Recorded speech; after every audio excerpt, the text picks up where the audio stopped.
আপনি আর কোন সংখ্যা দেখতে চান? আপনি কি বলতে যাচ্ছেন যে তারেক রহমান মুখোশ খুলে দেখবো যে শেখ হাসিনা?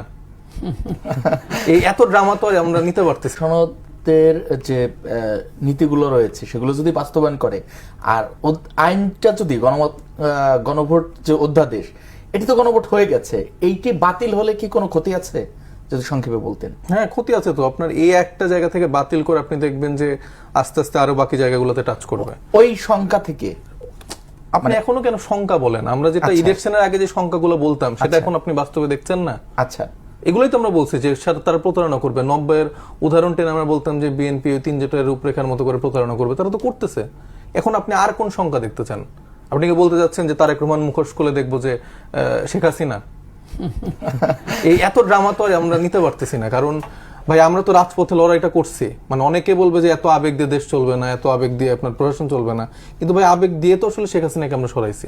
শেখ হাসিনাকে সরাই তো ভাই আরেক শেখ হাসিনাকে আমরা তারেক রহমান কেউই চাই না। জি, ধন্যবাদ আপনাকে।